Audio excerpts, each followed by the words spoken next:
तो नेपाल में जो राजशाही को लेकर सियासी उथल पुथल चल रही है, जिस तरीके से प्रदर्शन चल रहे हैं, उससे भारत पर इम्पैक्ट क्या होगा और लगातार अगर अस्थिरता यूं ही बढ़ती जाएगी तो भारत के ऊपर किस तरीके से असर रहेगा, नेपाल भारत के रिश्तों में क्या असर रहेगा। इसके अलावा जो भारत और नेपाल के बीच में जो खुली सीमा है, क्या वो भी परेशानी का सबब बन सकते हैं। इसी पर चर्चा करने के लिए हमारे साथ कुछ खास मेहमान जुड़ चुके हैं। सबसे पहले परिचय करा दूं, हमारे साथ डॉक्टर मोहम्मद अमीन, पूर्व राजनयिक हमारे साथ जुड़ चुके हैं। Retired lieutenant colonel J S. Sodhi, रक्षा विशेषज्ञ हमारे साथ जुड़ चुके हैं। प्रोफेसर सतीश कुमार, विदेशी मामलों की जानकार हमारे साथ जुड़ चुके हैं। इसके अलावा Neeraj Rajput, editor final assault के हमारे साथ जुड़े हुए। सबसे पहले आप चारों मेहमानों को बहुत बहुत स्वागत है एनबी न्यूज पर। अमीन जी, सबसे पहले आपसे शुरुआत करना चाहूंगी। सर, नेपाल जिसके अंदर राजशाही पहले होती थी, और ये कोई पुरानी बात नहीं है, 2008 की ही बात है जब नेपाल के अंदर राजा होता था, राजशाही होती थी। 2008 के बाद डेमोक्रेसी आई। अब इतने कम समय में फिर से राजशाही की मांग हो रही है। ये उथल पुथल लगातार नेपाल के अंदर देखने को मिल रही है, हिंसक प्रदर्शन लगातार देखने को मिल रही है। आखिरकार क्या वो कारण है जिसकी वजह से राजशाही की मांग फिर से होने लगी है? देखिए, जहाँ तक सवाल इस बात का है कि राजा नेपाल ने जो मोमेंट छेड़ा है कि अब हम यहाँ पर चाहते हैं जी, हम यहाँ पर चाहते हैं कि एक हिंदू राष्ट्र और हमारे साथ में जो है ये हिंदू राष्ट्र के साथ साथ में जो चाहते हैं सत्ता शासन उनका हो।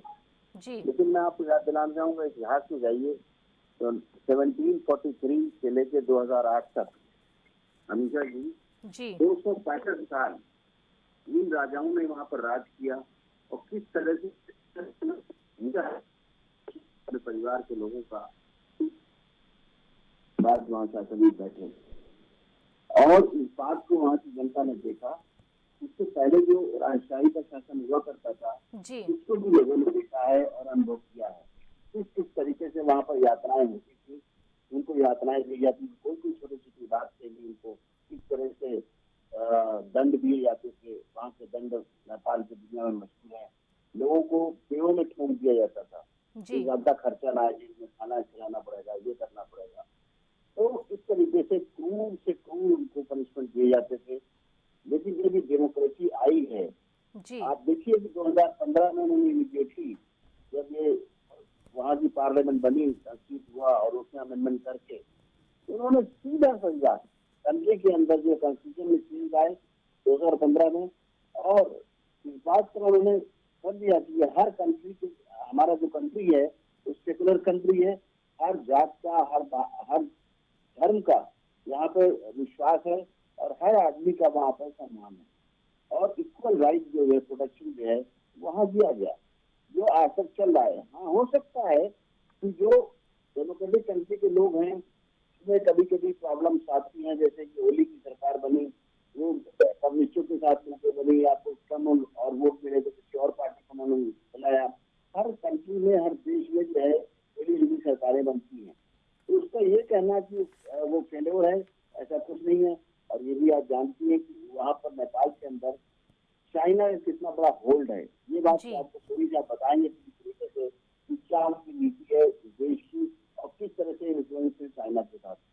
हमारे देश से उन्होंने हमेशा सुनाई ली है, हमारे देश से हेल्प ली है, उनके लोगों को हम लोगों ने हमेशा फीड किया है। इस तरीके से हमारे देश के अंदर बहुत से उनसे एम्प्लॉयमेंट कर रहे हैं, लोग रह रहे हैं जो अच्छा जीवन जी रहे हैं, और हमने कभी भी डिस्क्रिमिनेशन नहीं किया। उनको एक अपना पड़ोसी, अपना भाई और हिंदू राष्ट्र के नाते उनको हमेशा सम्मान दिया। लेकिन अब क्या स्थिति समझ में नहीं आ रही है कि एकदम से इस तरह की स्थिति हो गई है। मुझे तो नहीं लगता कि फिलहाल कोई अब चेंजेस आने वाले हैं। आप देखिए, उन्होंने कल अपनी योगी साहब ने, शर्मा ओली साहब ने जो है एक हंगामी मीटिंग बुलाई कैबिनेट की, उसके बाद आप देखिए कि सराउंडिंग्स में पूरी इन्फोर्स कर दी है मिलिट्री। एक तरीके मैं समझता हूँ उनको हाउस अरेस्ट कर दिया गया है।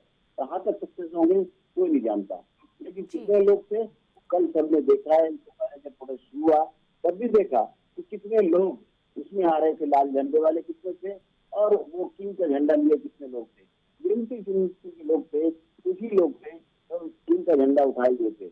ऐसा लग रहा था कि उनको उस राय पे इन्फ्लुएंस किया जाए। लेकिन डेमोक्रेटिक पार्टी तिब्बतियों के लोग जो थे, जो वहाँ पर प्रजातांत्रिक लोकतंत्र को लोग सिखा रहे थे, उन झंडों के अंदर दम था, इन झंडों में दम नहीं था, पुश किए जा रहे थे और वो अपनी इच्छा से आए हुए थे। ये तो बात है, मुझे जो देखने को मिल रही है इस बारे में तो ज्यादा मैं क्या बताऊं।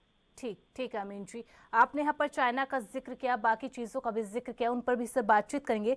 लेकिन सतीश जी, क्या इतना आसान होता है कि राजशाही लाना एक लोकतांत्रिक देश के अंदर? 2008 के बाद से भले ही वहां पर सरकारें जो है लगातार बदलती रही, 13 बार सरकारें वहां पर बदली, लेकिन इतना आसान है राजशाही वहां पर वापस आ जाएगी?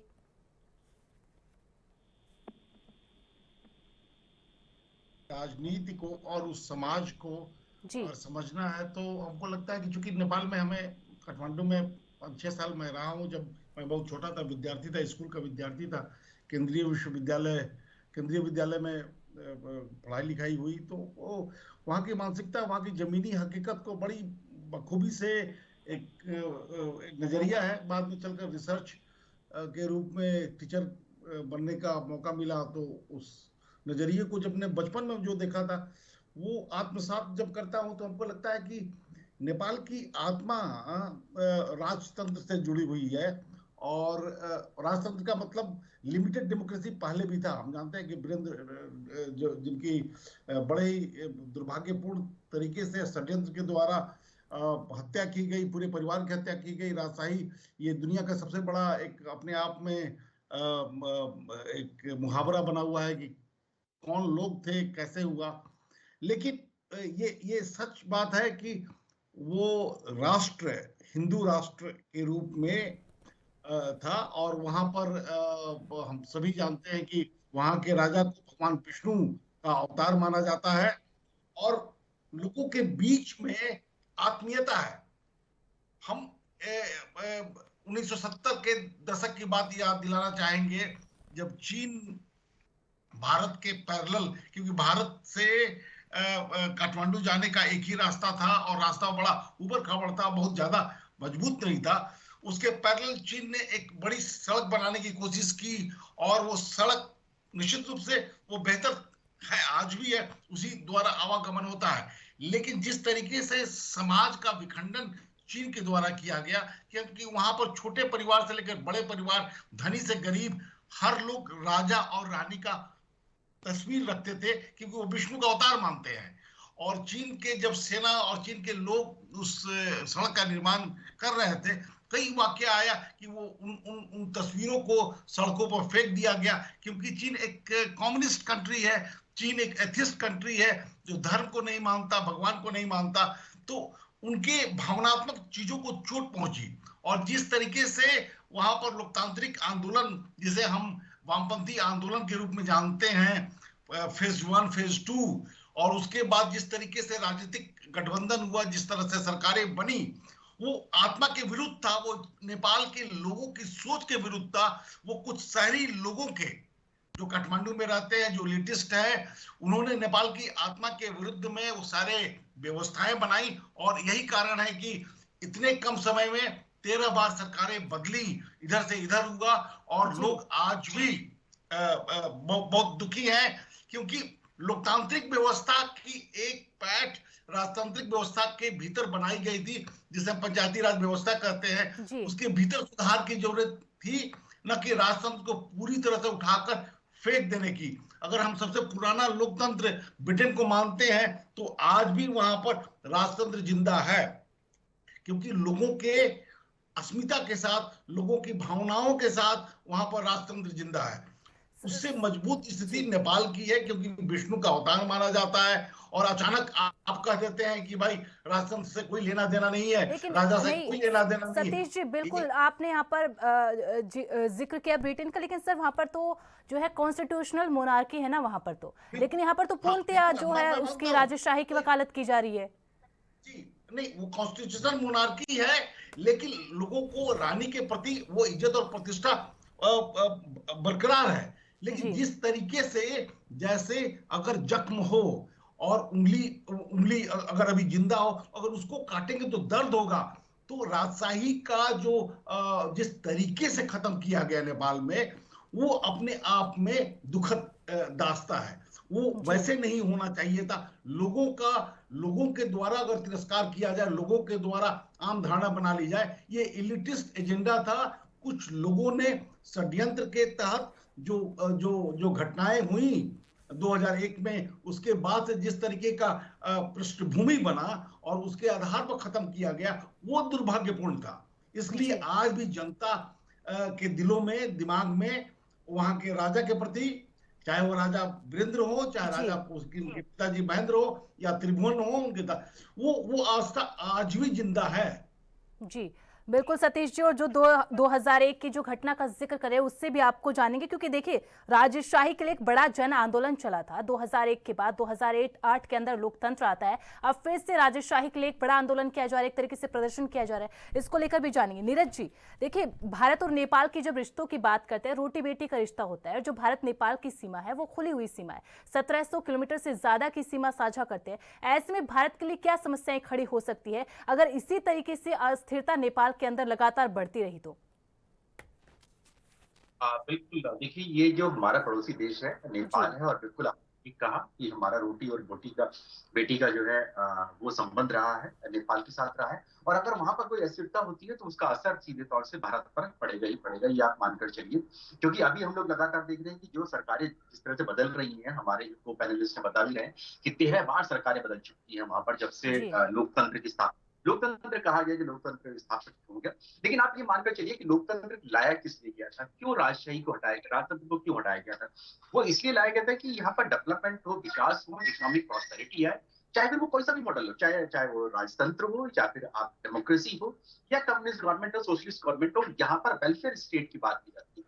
लेकिन ऐसा हुआ नहीं। हम लोग देख रहे हैं कि 2008 के बाद से, और अभी जनता जो आ गई है सड़कों पर, किस लिए आ गई? वो इसलिए आ गई है क्योंकि जो जितनी भी कंसिक्यूटिव सरकारें हम लोग देख रहे हैं, प्रधानमंत्री तक लेवल तक, वहां पर जितने भी प्रधानमंत्री बने हैं उनमें से अधिकतर के ऊपर करप्शन के चार्जेस हैं, स्कैम के चार्जेस हैं। प्लेन खरीदे जाते हैं तो उसमें भी कमीशन मिलता है, प्राइम मिनिस्टर है। लोगों पर वो जो डेवलपमेंट होना चाहिए था, विकास होना चाहिए था, जिसके लिए माओवादी और जो सिविल वॉर जिसके लिए लड़ा गया था, वो वहां पर हुआ नहीं। जो इंटीरियर एरियाज में जहाँ विकास होना चाहिए था वो हुआ नहीं। डिस्पैरिटीज है वहां पर, इनइक्वालिटी है। अगर आप पहाड़ के लोगों करें या फिर जो प्लेन के लोगों की बात करें, प्लेन यानी मधेशी जो लोग हैं, जो कि भारत की सीमा से सटे हुए जो इलाके हैं, उन सब में भी आपस में कोई ऐसा लगता नहीं सामंजस्य है। तो सरकार तो इसी लिए काम करती है ना, वेलफेयर स्टेट के लिए। आपने जो राजा को हटाया था, ठीक है, उस वक्त राजा ज्ञानेंद्र बहुत पॉपुलर नहीं थे, ये बात सही है। जैसे कि हम जो किंग वीरेंद्र थे, जिनका एक ऑरा था पूरे देश में नहीं, दुनिया में उनको पूरा जानती थी उनको। भारत में उनको एक बहुत सम्मानजनक तरीके से देखा जाता था। उनके मैसेकर के बाद जो हुआ, पूरा जो पैलेस मैसेकर हुआ 2001 के बाद, और किंग ज्ञानेंद्र आए। किंग ज्ञानेंद्र चुपचाप, उनके कोई पॉपुलर नहीं थे, इसलिए उनको हटाया गया। और उनके समय भी विकास इतना ज्यादा नहीं हो रहा था। जो माओवादी थे वो बहुत चढ़ गए। जो अभी हम देख रहे हैं प्रधानमंत्री बन रहे हैं, प्रेसिडेंट बन रहे हैं, वो सब उसी माओवादी का ही हिस्सा थे। जो माओवादी, जो सिविल वॉर जिन्होंने लड़ी थी, वो सरकार में आ गए। लेकिन इन्होंने भी उसी ढर्रे पर काम किया, करप्शन में, स्कैम्स में लगे रहे। इसीलिए लोग त्रस्त हैं और वो चाहते हैं कि ये जो राजशाही है वो वापस लौट कर आए, वेलफेयर स्टेट बने, नेपाल बने, इकोनॉमिक प्रॉस्पेरिटी वहां पर आए। हमारे संबंध जो है, और इस बात में बहुत बड़ा ये कारण है कि नेपाल ने पिछले कुछ सालों में जो भारत का हाथ छोड़ने की कोशिश की, चीन की तरफ जाने की कोशिश, जो सीमा विवाद है, जो कभी था ही नहीं सीमा विवाद हमारा भारत और नेपाल के बीच में, उसको लेकर आके खड़े हुए। काला पानी का विवाद लेकर आ गए, लिपू लेक का विवाद लेकर आ गए, जाके हाथ मिलाया।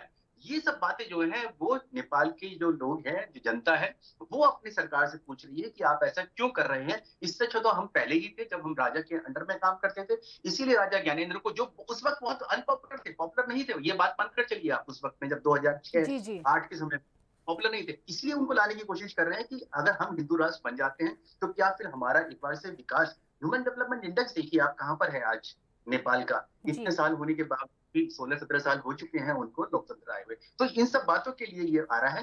भारत पर ऐसा जरूर पड़ेगा। चीन के हाथ में गोद में जाकर बैठने की कोशिश कर रहा है नेपाल की जो अभी भी जो प्रधानमंत्री है कि, अगर आप मुझे समझ लो, बताएं किस तरह से जो वहां पर चीन की जो एम्बेसडर थी, लेडी एम्बेसडर थी, किस तरह के संबंध उन्होंने उनके साथ बनाए थे। और उसी को लेकर उन्होंने ये लिपू लेक, काला पानी का जो विवाद है, हमारा उत्तराखंड की जो सीमा है, वहां पर किस तरह खड़ा किया। इन सब बातों को लेकर लोगों में रोष है। नया मैप बना दिया उन्होंने, अपने नोट, करेंसी नोट्स पर भारत के अगेंस्ट में बना दिए। ये सब बातें जो है वो वहां की सरकार के खिलाफ जा रही हैं। और जो जिसके संबंध, भारत के संबंध जो राजशाही थी नेपाल की, चाहे वो किंग वीरेंद्र हो, जैसे मैंने बताया बहुत पॉपुलर किंग थे वो, उनको सम्मान करते थे, जैसे हमारे को पैनलिस्ट सतीश जी बता रहे हैं कि उनको अवतार माना जाता था। इसीलिए राजा ज्ञानेंद्र क्योंकि उन्हीं के लेने जो उनके भाई है, तो इसीलिए उनके संबंध भारत के साथ बहुत अच्छे हैं। हमारे जो राजघराने, चाहे सिंधिया परिवार हो या दूसरे परिवार हो, उनके साथ संबंध बहुत अच्छे रहे हैं, संबंध रहे हैं। इसीलिए जो वहाँ के लोग हैं वो चाह रहे हैं कि हिंदू राष्ट्र बने और भारत के साथ संबंध जो पहले हुआ करते थे राजा वीरेंद्र के समय में, वो एक बार फिर से पटरी पर ला जाए। बिल्कुल नीरज जी, और आपने जो जिक्र किया, आपने जो तीन से चार चीजों का महत्वपूर्ण जिक्र किया। सबसे पहले जो पलायन वहां पर हो रहा है, बेरोजगारी बढ़ रही है, आर्थिकी वहां पर अच्छी नहीं है, और जो करप्शन का आपने जो जिक्र किया, जहां तक जो मेरी जानकारी है, जो वहां पर शेर बहादुर देवर जो वहां के प्रधानमंत्री थे, वो एयरक्राफ्ट जो आपने जिक्र किया, उनके ऊपर आरोप लगे। इसके अलावा जो उनकी पत्नी थी, उन पर भी आरोप लगे कि जो नेपाली सिटीजन है, जो नेपाली नागरिक है, उनको सबसे पहले तो पेपर्स के ऊपर भूटानी नागरिक बनाया, फिर उनको रेफ्यूजी की तरह उनको जो है यूएसए भेज दिया।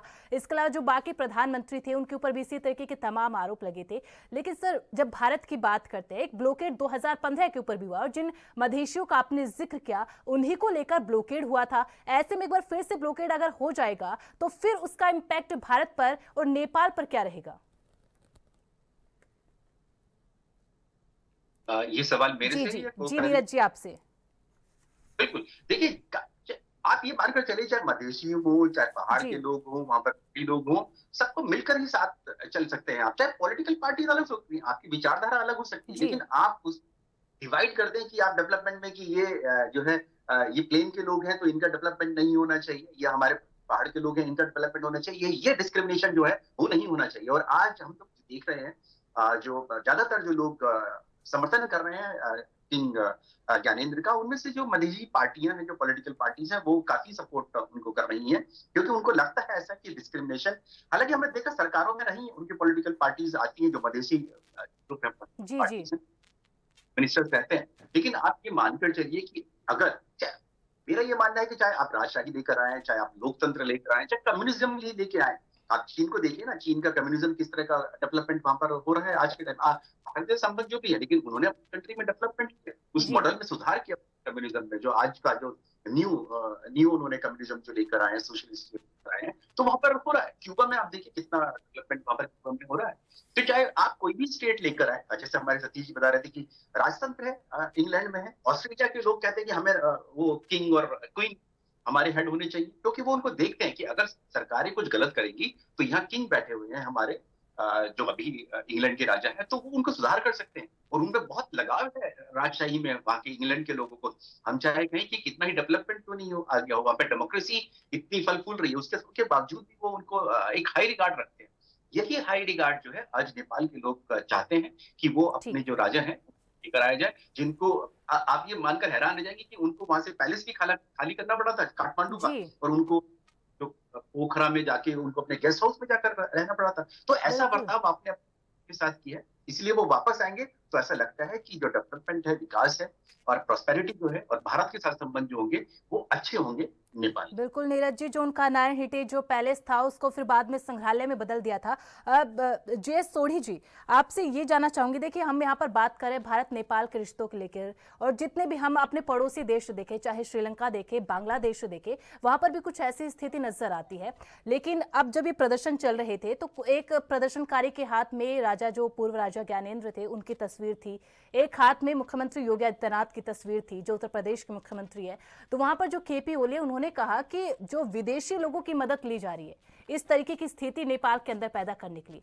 सर, एक एग्जांपल मैं अगर बांग्लादेश का लेना चाहूं यहाँ पर, क्योंकि देखिए बांग्लादेश में जिस तरीके से पाकिस्तान की सेना वहां पर जिस तरीके से उत्पीड़न कर रही थी, महिलाओं के साथ जिस तरीके से व्यवहार किया जाता था, उसके बाद जो वहां की मुक्ति वाहिनी थी, एक तरीके से उसने आंदोलन चलाया, भारत ने फिर इंटरफेयर किया, उसके बाद पाकिस्तान के 2 टुकड़े हुए। क्या कुछ ऐसी स्थितियां भारत इंटरफेयर कर सकता है नेपाल के इन मामलों में? जय अमीषा जी, ये मेरा सौभाग्य कि मैं आपके न्यूज चैनल और विख्यात को पैनलिस्ट के साथ हूँ। ये जो नेपाल में प्रदर्शन हो रहा है, वहाँ पे राजा को वापस सत्ता में लाने के लिए, इसमें भारत का कोई हाथ नहीं है। भारत ने कई बार कहा है कि भारत किसी भी विदेशी जगह पे, कोई भी विदेश में, किसी भी देश में कभी भी किसी मामले में हस्तक्षेप नहीं करता है जो उनके अपने अंदरूनी मामले होते हैं। ये जो नेपाल में प्रदर्शन हो रहा है, ये उनका पूरा अंदरूनी मामला है। तो पहली बात तो भारत का इसके साथ कोई लेना देना नहीं है। दूसरी बात जो आपका प्रश्न है कि हमने जिस तरह से 1971 में बांग्लादेश की मदद की, क्या हम नेपाल की भी मदद कर सकते हैं अगर ऐसा मौका आया? अगर ऐसा मौका 1971 जैसा मौका आया, नेपाल ही क्या, अगर पाकिस्तान का भी कोई सूबा के लोगों को जिस तरह से ईस्ट पाकिस्तान में मारा गया लोगों को लाखों में 1971 में, अगर पाकिस्तान के भी किसी सूबे के साथ लोगों के साथ अत्याचार होता है, वो भारत आते हैं, नेपाल में लोग लाखों में अगर भारत आते हैं, तो डेफिनेटली जब वक्त तो भारत सरकार डेफिनेटली डिसीजन लेगी और डिसीजन हमेशा जनता के हक में होगा। देखिए 1971 की जो लड़ाई हुई, भारत कभी युद्ध नहीं करना चाहता था पाकिस्तान के साथ। तब प्रधानमंत्री इंदिरा गांधी ने कई देशों को चिट्ठियां लिखी, लेकिन किसी भी देश ने जो अत्याचार ईस्ट पाकिस्तान में हो रहा था पाकिस्तान के द्वारा उन्होंने कोई रोक नहीं लगाई। हमारे पास कोई चारा नहीं था। हमने 1971 में युद्ध नहीं लड़ा, पाकिस्तान ने हम पे हमला किया और हमें उसका जवाब देना पड़ा। इसी प्रकार से चाहे नेपाल हो चाहे और भी कोई हमारा पड़ोसी मुल्क हो, भारत किसी भी पड़ोसी देश में कोई हस्तक्षेप नहीं करता है। मैं एक और बात कहना चाहूंगा अभिषा जी, देखिए ये जो वहां प्रदर्शन हो रहे हैं, इसका राजा को वापस सत्ता में लाना बहुत मुश्किल है। इसके 3 मुख्य कारण है। पहला कारण ये है कि नेपाल के संविधान को बदलना होगा, जिसमें 2/3 बहुमत चाहिए, और जितनी नेपाल की पॉलिटिकल पार्टीज हैं, कोई भी दोबारा राजा को सत्ता में नहीं देखना चाहेंगी, क्योंकि उनकी जो पावर है वो खत्म हो जाएगी। दूसरी चीज जो अंतर्राष्ट्रीय समुदाय है, तो जितने बड़े देश हैं, चाहे रूस और अमेरिका हो, वो वहां पे दोबारा राजा को सत्ता में नहीं देखना चाहेंगे। और तीसरी सबसे बड़ी कहानी ये है या कारण ये है कि चीन कभी भी मोनार्की को नेपाल में वापस नहीं आने देगा, क्योंकि जब तक नेपाल में मोनार्की थी, उनका पूरा अच्छी दोस्ती भारत के साथ थी, लेकिन जब से मोनार्की को अबॉलिश किया गया 2008 से, तब से चीन ने नेपाल में काफी इनरोड बनाई है, अरबों खरबों रुपया वहां पे लगाया है, और नेपाल और चीन ने बेल्ट रोड इनिशिएटिव भी साइन की है। तो डेफिनेटली चीन किसी हालत में मोनार्की को वापस वहां नहीं आने देगा। ये प्रदर्शन चलते रहेंगे कुछ समय तक। उसके बाद जो नेपाल की सेना है या पुलिस है, वो इनके ऊपर कड़ी कार्रवाई करेगी, लेकिन मोनार्की का नेपाल में इस वक्त आना बहुत मुश्किल है। जी जीएस सोढ़ी जी, ये भी जानना चाहूंगी, देखिए बांग्लादेश का जब जिक्र करते हैं तो सबसे बड़ी समस्या ये भी भारत के लिए बन गई थी कि जो बांग्लादेश से जो लोग लगातार भारत में आ रहे थे, वो एक बहुत बड़ी परेशानी का सबब भारत के लिए बन चुके थे, क्योंकि नेपाल में भी इसी तरीके से लगातार प्रदर्शन हो रहे हैं। अगर नेपाल से, क्योंकि खुली हुई सीमा है भारत और नेपाल की, ऐसे में अगर वहां से लोग आते हैं भारत में, तो ये भारत के लिए परेशानी होगी। डेफिनेटली अमीषा जी, अगर ईस्ट पाकिस्तान या बांग्लादेश 1971 में जिस तरह लाखों लोग भारत आए, अगर नेपाल से जाते हैं, तो हमारे लिए तो बहुत बड़ी परेशानी होगी और हमें कोई ना कोई कदम तो उठाना पड़ेगा। पहले तो हम पूरे डायलॉग डिप्लोमेसी का इस्तेमाल करेंगे, जैसे हमने 1971 में भी किया, लेकिन मेरे को ऐसी सिचुएशन वहां बनती दिख नहीं रही है, क्योंकि ये जो प्रदर्शन हो रहे हैं ये पूरे नेपाल में नहीं है, ये कुछ चंद शहरों में है और उनमें जो संख्या है कुछ ज्यादा बड़ी नहीं है। हालांकि प्रदर्शन तो है, लेकिन वो उस लेवल के अब तक हुए नहीं है। तो इस वक्त एक बहुत बड़ा जन सैलाब नेपाल में नहीं दिख रहा है, लेकिन आने वाले समय में किस तरह से जन सैलाब में बदलता है ये हमें देखना होगा। इस वक्त 1971 जैसी हालत मेरे को नहीं बनती हुई दिखती। जी ठीक है। मोहम्मद अमीन जी, देखिए आपने यहाँ पर चाइना का जिक्र किया और जो बाकी हमारे गेस्ट हैं उन्होंने भी बताया कि किस तरीके से जो प्रेजेंट गवर्नमेंट है वहाँ की चीन के नज़दीक जाती जा रही है, कम्युनिस्ट पार्टी जो है वहाँ के नज़दीक जाती जा रही है। और ये तमाम एग्जाम्पल्स के जरिए दिखता भी है, जो इस तरीके से लिपुलेख को, काला पानी को नेपाल के नक्शे में एक तरीके से दर्शाया गया था और तमाम जो चीज़ें ये दिखाती है। लेकिन यहाँ पर जब हम श्रीलंका की बात कर ले, बांग्लादेश की बात कर ले, वहाँ पर भी इसी तरीके की सिचुएशन बनी। तब लगातार कहा गया कि चाइना जो साउथ ईस्ट एशिया के अंदर लगातार जो अपनी प्रेजेंस को बढ़ाता जा रहा है, जो चाहता है कि जितनी जमीन दिखे वहां तक अपना कब्जा कर लो, और दूसरी तरफ यहाँ पर जो CIA है उसका भी बहुत जिक्र हो रहा है, और तीसरा डीप स्टेट, इसका तो बहुत ज्यादा जिक्र हो रहा है कि कहीं ना कहीं इसमें इन सब जो एजेंसी है, जो डीप स्टेट है, उनका हाथ है, क्योंकि भारत के जितने भी पड़ोसी देशों पर नजर डाले तो सबकी स्थिति यही है। नहीं, देखिए मैंने पहले ही बताया कि चाइना का उनका कोई पैक्ट आज का नहीं दिख रहा है, बहुत पुराना है। मैंने 82 में वहां विजिट किया था, तो वहां देखा था उस वक्त वो कितना वहां पर राजशाही के होने के बावजूद वहां के लोगों को हर तरह से हेल्प करते थे। शिप उनके एयरक्राफ्ट भर भर के आते थे, सामान पूरा चाइना का वहां पर आता था, और उन चाइना का जो सामान आता था वो नेपाली लोगों को देते थे, नेपाली लोग विदेशियों को बेचते थे। हर तरह से मतलब हर तरह के इक्विपमेंट वहां पर आते थे, कपड़े आते थे, कोई चीज नेपाल में पैदा नहीं होती थी। बात मैं कर रहा हूँ 1982 की, जब मैंने विजिट किया था। और आप देखिए तब से चाइना जो है लगा हुआ, धीरे धीरे करता करता उन्होंने जो आके 2008 में इनकी जो किंगशिप थी यानी मोनार्की, वो चली गई, शिफ्ट हो गई। और उसके बाद देखिए किस तरह आके इन्होंने 2001 में और 2015 में आके उन्होंने पूरा संविधान ही चेंज कर दिया और यहाँ पर कह दिया नहीं। ब्रेक के बाद स्वागत है आप सभी का। राष्ट्र धर्म में चर्चा कर रहे हैं नेपाल को लेकर। नेपाल में जो राजशाही को लेकर हिंसक प्रदर्शन देखने को मिला, जिसके बाद नेपाल की राजधानी काठमांडू के अंदर खासकर कर्फ्यू लगाया गया। पानी की बौछारें पुलिस की ओर से की गई। 105 प्रदर्शनकारियों को हिरासत में लिया गया, लेकिन लगातार वहां पर हिंसक प्रदर्शन देखने को मिल रहे हैं। राजा आओ, देश बचाओ जैसे नारे वहां पर सुनने को मिल रहे हैं और लगातार राजशाही के लिए वहां पर आंदोलन किया जा रहा है। सड़कों पर बड़ी संख्या में लोग निकल रहे हैं, राजा ज्ञानेंद्र की, पूर्व राजा ज्ञानेंद्र की तस्वीर अपने हाथों में लेकर। और एक हिंसक प्रदर्शन जिस तरह से नेपाल की राजधानी, खासकर राजधानी काठमांडू के अंदर देखने को मिला, जहां पत्थरबाजी की गई पुलिस कर्मियों के ऊपर, घरों में आगजनी की गई, घरों में तोड़फोड़ की गई, गाड़ियों में तोड़फोड़ की गई। एक बड़ा हिंसक प्रदर्शन हुआ जिसमें 2 लोगों की जान चली गई, कई पुलिसकर्मी घायल हो गए। उसके बाद पुलिस ने कर्फ्यू लगाया,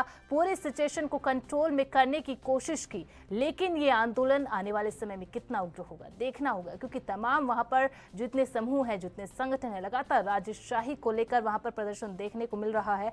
इसके अलावा जो राष्ट्रीय प्रजातंत्र पार्टी है उसकी ओर से भी इस तरीके के एक बाइक रैली निकाली गई थी। इसके अलावा प्रजातंत्र दिवस के अवसर पर जिस तरीके से राजा ज्ञानेंद्र ने वहां पर आह्वान किया, उसके बाद ये जो हिंसा भड़की है, वहीं लगातार इन्हीं सब पर हम चर्चा कर रहे हैं कि अगर राजशाही वापस लौटती है तो भारत पर क्या इम्पैक्ट पड़ेगा। अभी फिलहाल जो नेपाल के अंदर अस्थिरता है उसको लेकर भारत में क्या इम्पैक्ट रहेगा, क्योंकि भारत और नेपाल के बीच में खुली सीमा साझा करता है भारत नेपाल के साथ। भारत नेपाल के सांस्कृतिक रिश्ते हैं, व्यापारिक रिश्ते हैं, रोटी बेटी का रिश्ता है, और जो खुली सीमा है 1700 किलोमीटर से ज्यादा की, उसके बाद भारत पर क्या इम्पैक्ट रहेगा, भारत के लिए क्या परेशानियां खड़ी होंगी अगर नेपाल के अंदर यूं ही प्रदर्शन जारी रहते हैं, यूं ही अस्थिरता जारी रहती है। 2008 वो साल जब नेपाल के अंदर लोकतंत्र की स्थापना हुई थी, क्योंकि उससे पहले राजशाही थी नेपाल के अंदर 2008, और अब बात करें 2025 तक, इतने सालों में करीबन 17 सालों के अंदर 13-12 सरकारें नेपाल की बदली। इससे अंदाजा लगाया जा सकता है नेपाल के अंदर किस तरीके से राजनीतिक अस्थिरता है। मोहम्मद अमीन जी, अब आप अपनी बात कंप्लीट कर सकते हैं। अमीशा जी, देखिए जहां तक मैंने पहले ही बताया था आपको, ओपनिंग रिमार्क मैंने बताया था कि किंग शाही जो थे 265 साल इन्होंने राज किया और 2008 में इनको उखाड़ के फेंक दिया वहां की जनता ने। तो कोई तो कारण रहा होगा कि इतना पुराना साम्राज्य, और उसको उन्होंने हटा दिया। और आप ये देखिए हमारे भारत के संबंध पहले भी अच्छे थे और अभी भी ज्यादा खराब नहीं है, अच्छे हैं। हमारे भारत के संबंध हमेशा उनके पड़ोसी के नाते देश कम आया है। और जैसे आप बात कर रही थी कि 1700 किलोमीटर की जो हमारी खुली सीमा है, उस सीमा के अंदर आप देखिए कभी भी हमारा जो देश है वो अपनी निगाह बना के रखेगा, उनसे अच्छे रिश्ते रखेगा। लेकिन इसमें आप देखेंगे कि अब ये किंगशाही जो है, मुझे नहीं लगता कि ये वापस आ सकेगी, क्योंकि वहां पर अब लोगों को जो जनतंत्र का, लोकतंत्र का मजा पड़ गया है। वो जो आजादी है उनको, ये आजादी किंगशिप में नहीं हुआ करती थी। उनको किस तरह के दंड दिए जाते थे, और एक बार जो कह दिया राजा ने वो खत्म तो खत्म, और बन गया तो बन गया। लेकिन अब क्या है कि पूरी स्वतंत्रता है उनको, उनकी अपनी डेमोक्रेसी है। उस डेमोक्रेसी को कहीं भी दुनिया में आप देख लीजिए, जब भी चेंज हुआ है किंगशिप से, डेमोक्रेसी दी गई उस कंट्री को, तो वो देश हमेशा उसमें चला है, डेमोक्रेसी में। उसका प्रजातंत्र को मुश्किल है हटाना। और मैं समझता हूँ चाहे जो भी बात हो, जितनी भी बात रहे, लेकिन उसके साथ में आप देखिए कि कितना बड़ा देश चाइना है जो उसको कब से सपोर्ट कर रहा है, कब से नरिश कर रहा है जी। और हमारे देश की चारों तरफ की जो सीमाएं हैं वो चाइना ने पूरी एक तरह से कवर कर रखी है। हमारे देश में भी ट्राई करता है लेकिन हमारा देश चूंकि 62 और 65 का देश नहीं है, हमारा देश बहुत अब सक्षम है, चाहे वो सैनिक रूप से हो, शक्ति हो, आर्थिक हो, हर तरीके से। और हमारे देश की जो फॉरेन पॉलिसी है बिल्कुल इंडिपेंडेंट है, 1 to 1 है। कहीं भी अभी भी देखिए हमारे जयशंकर ने भी बात की है, विदेश मंत्री जी ने, और हमेशा अभी रिश्ते उनके अच्छे हुए, ऐसा नहीं है। बीच में जो तनाव आ गया था चाइना से, तो इस तरीके से देखा जाए तो इस मामले में अभी वो वेट एंड वॉच की पॉलिसी अपनाएगा इंडिया भी और चाइना भी। लेकिन जो वहां पे जो प्रदर्शन हो रहे हैं, उन प्रदर्शनों को अगर सपोर्ट करेगा इंटरनली, आप देखिएगा, तो वो करेगा चाइना हर तरीके से। ये किंग को आने की कोशिश नहीं हो पाएगी, और ना ही वहां पर मैं समझता हूँ कि आने वाले भविष्य में कोई वहां पर मोनार्की स्थापित हो पाएगी। क्योंकि राजा ज्ञानेंद्र सिंह ने खुद किस तरह से अपने भाई से सत्ता संभाली थी, किस तरह नरसंहार किया था महल के अंदर। ठीक है मोहम्मद अमीन जी, सतीश जी, देखिए मोहम्मद अमीन जी कह रहे हैं कि जिस तरीके से अब लोकतंत्र है, लोगों को आजादी है, जो कि राजशाही किस समय पर नहीं थी, तो इसलिए नहीं लगता कि राजशाही लौटेगी। लेकिन सर अगर भारत के कॉन्टेक्स्ट में अगर बात करें तो राजशाही ज्यादा बेटर है या फिर नेपाल एक लोकतांत्रिक देश ज्यादा बेटर है? और खासकर इस पूरे जो प्रदर्शन है उसके जो केंद्र है, उसके जो जद में एक तरीके से है वो ज्ञानेंद्र है। तो ज्ञानेंद्र जब राजा थे नेपाल के और पूरी राजशाही थी, तो उस समय भारत के साथ रिश्ते कैसे थे? देखिए बिल्कुल सही बात है कि हर देश की एक अपनी पहचान होती है। हमेशा भारत ने अपने पड़ोसियों को हमेशा प्राथमिकता दी है और हमेशा उनके साथ सतीश जी, ऐसा नहीं है कि राजा ज्ञानेंद्र की वजह से हमारे देश के अच्छे संबंध थे। हमारे देश के संबंध आज भी अच्छे हैं, ऐसा नहीं है। अपनी जो हमारे राजनीतिक अमीन जी ठीक है, अमीन जी ठीक है। सतीश जी आप बोलिए। जी देखिए, एक तो भारत नेपाल के संदर्भ में अगर दुनिया के विशेषज्ञों की बात माने तो ऐसे बड़े विशेषज्ञ हैं जिन्होंने कहा है कि भारत और नेपाल का संबंध दुनिया के किसी दो देशों के बीच में इस तरह का संबंध देखने को मिलेगा ही नहीं। ये जुड़वा भाई जिसे अम्बिलिकल कोड कहते हैं, जब बच्चा माँ के गर्भ से निकलता है जिस तरीके से वो जुड़ा होता है, भारत नेपाल उसी तरह से जुड़ा हुआ है। न तो इसकी तुलना भारत बांग्लादेश से, न तो इसकी तुलना भारत श्रीलंका से, न तो इसकी तुलना किसी अन्य दो देशों से की जा सकती है। तो ये अपने आप में एक अद्भुत है। जिसे हमारे प्रधानमंत्री ने रोटी बेटी के संबंध की बात कही, वो सांस्कृतिक रूप से इस रूप में हम लोग जुड़े हुए हैं। दूसरी महत्वपूर्ण बात, प्रजातांत्रिक और लोकतांत्रिक व्यवस्था को देखते हुए, समझते हुए, जिस तरह से अमेरिका और पश्चिमी देशों के द्वारा लोकतांत्रिक व्यवस्था की स्थापना दुनिया भर में की गई, एक कॉटेज बनाया गया कि ये लोकतांत्रिक व्यवस्था है। और जो नवोदित राष्ट्र थे 50 और 60 के दशक में अफ्रीका में, एशिया में, वहां पर जबरदस्ती लादने की कोशिश की गई और ये कहा गया कि ये अपने आप में संपूर्ण है। तब ये विवाद का विषय है कि किसी भी राष्ट्र के लिए कौन सी विधि, कौन सी राजनीतिक व्यवस्था ज्यादा अनुकूल है, वहां की जनता पर छोड़ देना चाहिए। जनता की मानसिकता, जैसा कि अमीन जी बोल रहे हैं कि वहां पर राजतंत्र लाना मुश्किल होगा, हो सकता है मुश्किल हो, जनता पर छोड़ दीजिए। लेकिन जनता की भावनाएं वहां के राजशाही से जुड़ी हुई हैं। वो सांस्कृतिक आयाम है, भगवान विष्णु के अवतार माने जाते हैं। निश्चित रूप से जिस तरह से ये राजा वीरेंद्र एक्सेप्टेड थे, राजा महेंद्र एक्सेप्टेड थे, त्रिभुवन एक्सेप्टेड थे, उस तरीके से उनके छोटे भाई, वीरेंद्र के छोटे भाई का एक्सेप्टेंस उतना नहीं है। लेकिन लोगों का विश्वास उस राजतंत्र के साथ है, न कि व्यक्ति विशेष के साथ। तो हमें लगता है कि उसमें दम है। लोगों की भावनाएं एक प्रतीकात्मक रूप में ज्ञानेंद्र जिस तरह से आए हैं, लोगों की भावनाएं उभरी हैं और वो उसके पक्ष में अपनी उन भावनाओं को, जिसे जीवंत अगर अंग को काट दिया जाए तो वो बहुत दर्द करता है, उसी तरीके से सतीश जी बिल्कुल। लेकिन मैं आपसे ये जानना चाहती हूँ, जब आज़ादी के बाद से बात करते हैं भारत की, पंडित जवाहरलाल नेहरू या फिर राजीव गांधी के समय की, क्या उस समय हिंदू राष्ट्र या फिर कह लीजिए राजशाही को इस तरीके से सपोर्ट किया जाता था? क्या वो रिश्ते उतने बेहतर थे उस समय? बिल्कुल। देखिए, हम हिंदू राष्ट्र या किसी राजधर्म, हम वहां की आत्मा की बात करते हैं। हिंदू राष्ट्र के भीतर सभी धर्मों को पूरा का पूरा अधिकार था, किसी तरह का मतभेद वहां पर नहीं होता था। मुस्लिम आबादी या क्रिश्चियन आबादी के साथ कोई मतभेद, आपको याद होगा कि हिंदू राष्ट्र के समय ही क्रिश्चियन मिशनरी का फैलाव और विस्तार नेपाल में इतना ज्यादा था कि कई एम्बेसीज ऐसे थे जहां से केवल यही हथकंडे अपनाए जाते थे। तो कहने का अर्थ कि हिंदू राष्ट्र को विघटित करने का एक साजिश के रूप में अपनाया गया। और यही कारण है कि मैं बार बार कहता हूं कि वहां पर जिस तरह से लोकतंत्र आया है वो इलिटिस्ट लोकतंत्र है, वो जनता का लोकतंत्र नहीं है।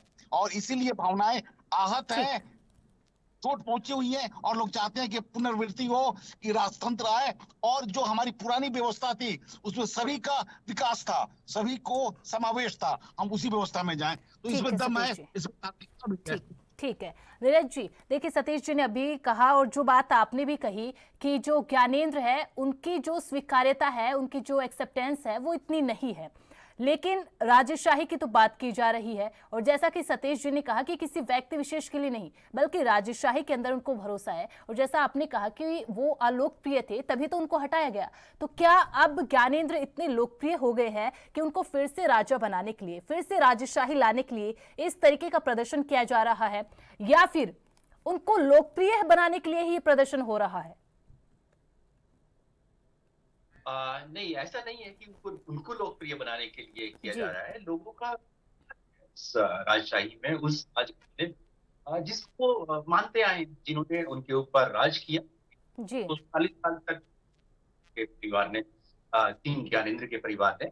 और हम लोग जानते हैं जो उनका इंटरनेशनल काठमांडू राज्य के नाम पर ही, तो यहाँ पर देखिए मैं वही कह रहा था कि अगर ये लोग लाए किस लिए थे, पूरी जनता जो थी नेपाल की लाई तो इसलिए लाया जाता है कि सबका समावेश हो उस सरकार में, उसमें से उसमें उनमें कहे वो अपने प्रधानमंत्री को चुने, अपने मंत्रियों को चुने और फिर वो विकास करें।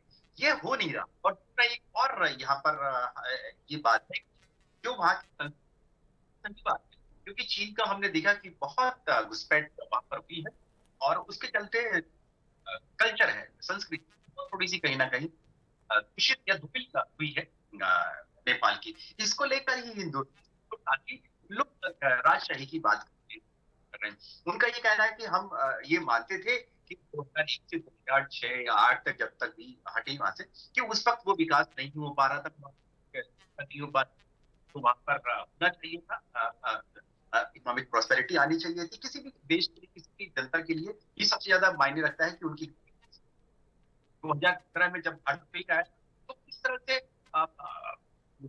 बहुत बड़ा एक तो त्रासदी आई थी और भारत और जापान ने आके मदद की, तब जाकर एक समझ पाया, नेपाल समझ पाया, नहीं तो बहुत मुश्किल हालात थे, सैकड़ों की वहां पर पूरा सब कुछ। उसके बाद रिकंस्ट्रक्शन का काम कहीं ना कहीं उसमें जो नेपाल की सरकारें थी वो कहीं ना कहीं फेल हुई।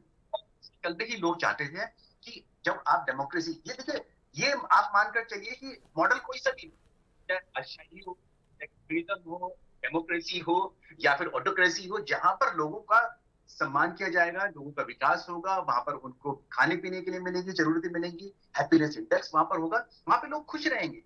ये मैं पहले ही कह रहा हूँ कि आप ये मत मान के चलिए कि राजशाही इस तरह से रूल करेगी। इंग्लैंड में हम लोग देख रहे हैं राजशाही, चाहे वो अलग तरीके की है लेकिन है तो सही ना, वहां टॉप पर बैठा हुआ है, एक कॉन्स्टिट्यूशनल हेड है वहां पर, लेकिन सरकार डेमोक्रेटिक है। तो अगर आप वो चाहते हैं कि इस तरह की व्यवस्था हो जिसमें राजा एक चाहे टिटुलर हेड ही क्यों ना हो, वहां पर हो, प्रेसिडेंट की जगह पर हो, और उसके नीचे फिर आप डेमोक्रेसी आप लेकर आ जाए, जो आप चुनते हैं, जिस तरह से भारत में सरकार चुनते हैं तो उस तरह से चुन सकते हैं आप, और उसको फिर राज करने दें। हाँ, अगर किसी को कोई दिक्कत है, कहीं पर आपको चेक्स एंड बैलेंसेस लगाने हैं तो वो राजा लगा सकता है, जैसे हमारी कंट्री में डेमोक्रेसी में प्रेसिडेंट।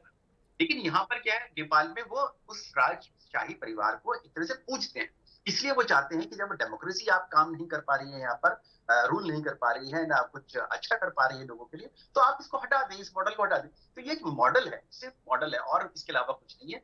लोकप्रिय मॉडल है, लोग चाहते हैं कि डेमोक्रेसी आए। हर जगह हम लोग देखते हैं कि राजशाही को हटाने के बाद ही डेमोक्रेसी पूरी दुनिया में आती है। तो यहाँ पर लेकिन जब डेमोक्रेसी आपको डिलीवर नहीं कर पा रही है आपको, तो इसलिए लोग चाह रहे हैं कि भाई हम पहले से ही अच्छे थे, हमारा हैप्पीनेस इंडेक्स था, कम से कम हम खुश तो थे उन राजा के अंडर में। तो इसलिए चाहे विकास हो या ना हो, लेकिन करप्शन तो नहीं था, स्कैम्स तो नहीं थे वहां पर। आप चीन की बैठते थे, दूसरे देश की सरकारों की गोद में जाकर तो नहीं बैठते थे। इस तरह की बातें हो रही है, इसलिए वहां पर लोगों का गुस्सा है। नीरज जी, मतलब आप लगातार जिस तरीके से आप करप्शन की बात वहां पर कर रहे हैं, पलायन की बात कर रहे हैं, बेरोजगारी के मुद्दे की बात कर रहे हैं, और देखिए ये पूरे नेपाल में हो रहा है ये भी नहीं कह सकते हैं, क्योंकि कुछ कुछ जगहों पर नीरज जी, कुछ कुछ जगहों पर जी जी जी देखिए आप वहाँ के जो लोग हैं, जो नेपाल के लोग हैं, उनकी बड़ी संख्या में लोग हमारी सेना में आते थे, गोरखा रेजिमेंट में आते थे। आज बस बिल्कुल बंद कर दिया उन्होंने, आना ही बंद कर दिया उनकी सरकार। इस बात को लेकर भी गुस्सा है लोगों में कि भाई आप जाते थे, आपको रोजगार आपकी सरकार, मतलब यानी नेपाल सरकार नहीं दे रही है, तो कम से कम भारत तो दे रहा है, भारतीय सेना तो दे रही थी उनको। हर साल कम से कम 15-20 हजार वहाँ के गोरखा आते थे वहां पर हमारी सेना में। पूरी 8 रेजिमेंट 8 रेजिमेंट इस रेजिमेंट की वो उन्होंने बंद कर दिया, इसलिए कि आप अग्निवीर में नहीं आना चाहते। ये सब कारण है क्योंकि ये इस तरह के विरोध प्रदर्शन अपनी सरकार के। जी नीरज जी, जो आपने गोरखा यहाँ पर बात की, गोरखाओं की, और जो नेपाली जो नागरिक होते थे वो पहले फौज में आते थे, ये जाहिर सी बात है, लेकिन सर जो लगातार आपने जो तमाम चीजें गिनवाई कि क्यों लोग जो है इस लोकतंत्र से नाखुश है, क्यों राजशाही को वो वापस लाना चाहते हैं, लेकिन सर यहाँ पर ये भी चीज है ना कि ये कुछ ही स्थानों पर जो है ये हो रहा है, ऐसा नहीं कह सकते कि पूरे नेपाल के अंदर हो रहा है। और दूसरी चीज, वहां पर सर एक पार्टी है, राष्ट्रीय प्रजातंत्र पार्टी, जो लगातार राजशाही का समर्थन करती है, बाइक रैली भी निकाली, इसके अलावा 20 अप्रैल को एक बड़ा आंदोलन की भी यहाँ पर उन्होंने आह्वान किया है। इसके अलावा जब ज्ञानेंद्र प्रजातंत्र दिवस के ऊपर जब आह्वान किया था लोगों का, उनके समर्थक जाहिर सी बात आएंगे, लेकिन कुछ लोग जो स्थानीय लोग कह सकती हूँ, जिनके दिमाग में ये सारी चीजें नहीं थी, इन सब के बाद उनके दिमाग में इन सारी चीजों को हवा मिली, फिर वो सड़कों पर उतरे और ये सारी चीजें वहां पर देखने को मिली।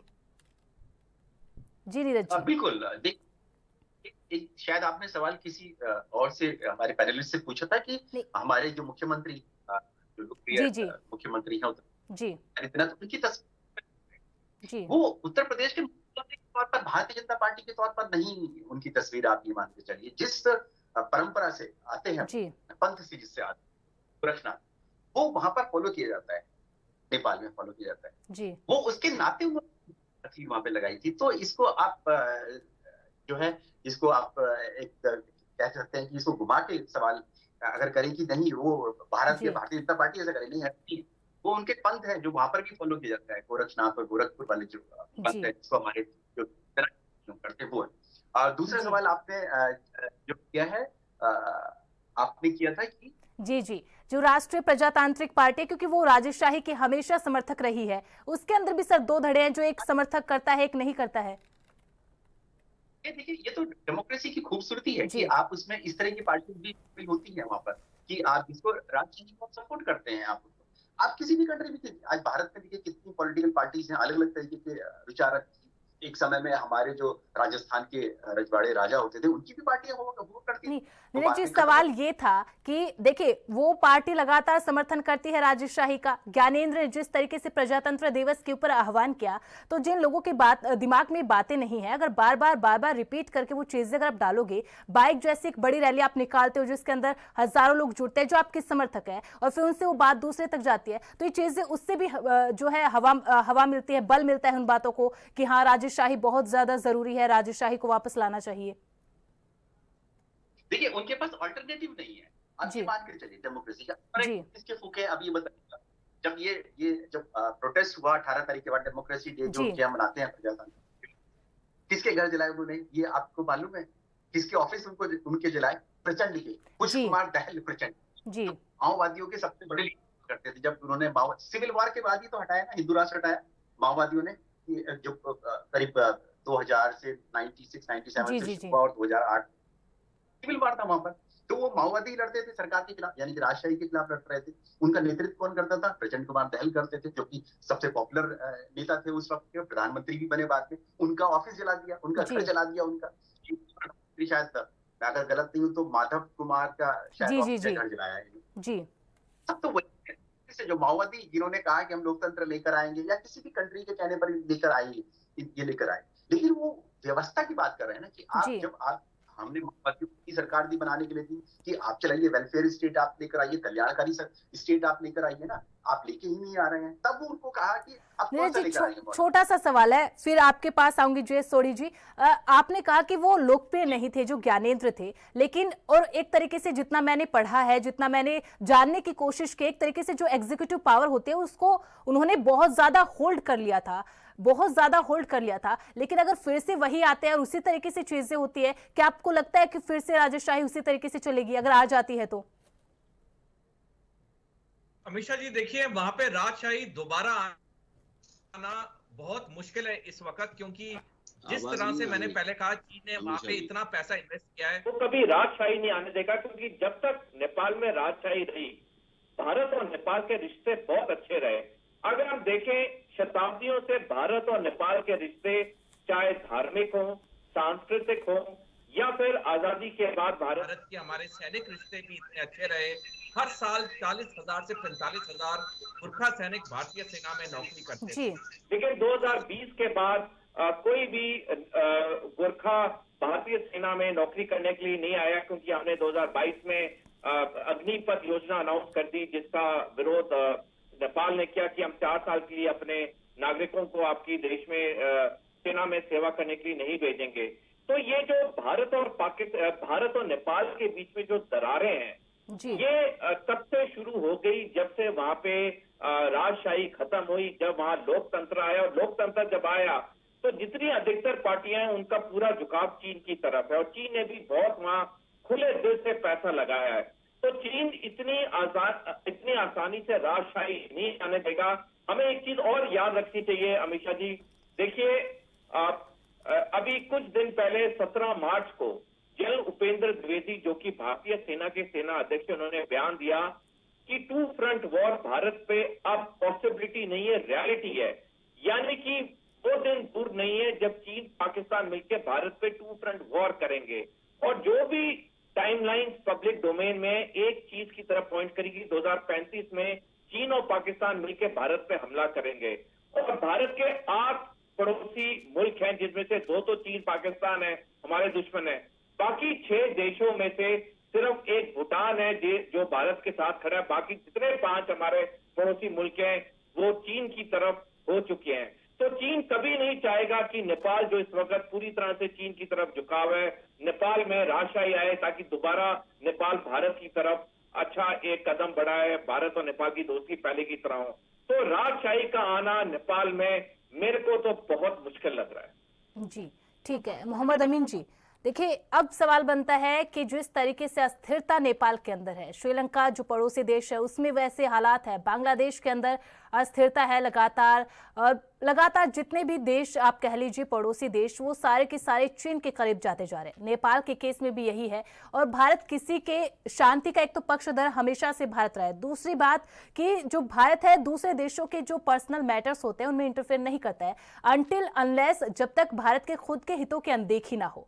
लेकिन भारत के लिए परेशानी बन सकती है नेपाल में, क्योंकि अगर इसी तरीके से अस्थिरता रही तो वहां से लोग आएंगे, जो एक बहुत बड़ी परेशानी भारत के लिए बनती है, क्योंकि खुली सीमा है। तो ऐसे में भारत क्या ऑप्शन यहां पर तलाश रहा है, भारत के पास अब क्या है?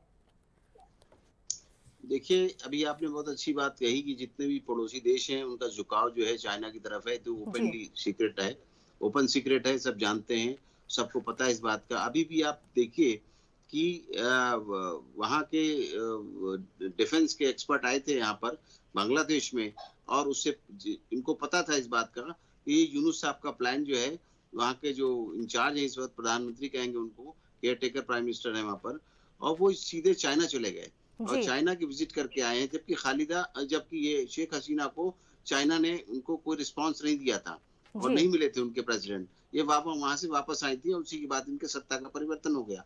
तो देखिए, जहां तक बात है चाइना की, चाइना ने बहुत डीप जाके इन सारे कंट्रीज के अंदर अपनी रूट्स डाल दी हैं, हर तरीके से फाइनेंशियली, टेक्निकली और हर तरह से जो भी संभव सहायता हो सकती है इनको पहुंचाया है, और आज पूरा मुट्ठी में है उनके हाथ में।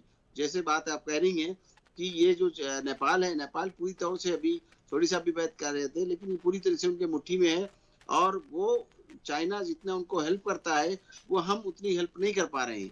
लेकिन सवाल इस बात का है कि पड़ोसी के नाते, जो भी शिष्टाचार के नाते या जो भी फाइनेंशियली होते, जो भी होता है, हम मदद करते रहे हैं। और उन्होंने इस बात को कभी भी सीरियसली नहीं लिया है चाइना ने। चाइना के साथ जब से उनका पैक्ट हो गया तब से उन्होंने कभी सीरियसली इस बात को नहीं लिया है। लेकिन जो दुनिया की स्थिति है उसमें देखना होगा हमें, और आगे चल के सोचना होगा इस बात को कि ये किस जगह पे हम खड़े हैं, और हमें चौकस रहना होगा। नेपाल से भी चौकस रहना होगा, हम चाइना से तो चौकस रहते ही रहते हैं, कि हमें देखना होगा क्योंकि जगह हमारा पाकिस्तान पड़ोसी है बिल्कुल एक जैसन, उससे भी हमें होशियार रहना पड़ता है। तो इसी तरह में अभी नेपाल के ऊपर भी सोच करना होगा। क्यों ये जो बातें की जा रही हैं वो आप देखिए इस बात को कि ये जो चाइना है, चाइना पीछे से बैक से वार करता है, फ्रंट से नहीं करता, और शिप के वार करता है या शिप का सपोर्ट करता है। और हमारे कंट्री में कभी भी ये बात नहीं है कि हमने साथ दिया है तो ओपनली हमने दिया है, और हमारे रिश्ते थे तो अच्छे रिश्ते थे। और जो हल्की सी जो दरार आई है वो कारण बिल्कुल मोहम्मद अमीन जी, अब ये देखना होगा कि क्या नेपाल के अंदर इसी तरीके से अस्थिरता बनी रहती है, किस तरीके से वहां पर सिचुएशन को कंट्रोल करेगी जो वहां पर प्रेजेंट गवर्नमेंट है, क्या राजशाही लौटेगी? क्योंकि लगातार जो इस तरीके से हिंसक प्रदर्शन होते जा रहे हैं, उग्र प्रदर्शन वहां पर लगातार किए जा रहे हैं। बहुत बहुत शुक्रिया आप चारों का हमारे साथ जुड़ने के लिए, चर्चा करने के लिए। तो नेपाल के अंदर अस्थिरता भारत के लिए भी परेशानी का सबब बना हुआ है। मेरे साथ फिलहाल इतना ही, मुझे दीजिए इजाजत। आप बने रहे एएनबी न्यूज के साथ। नमस्कार।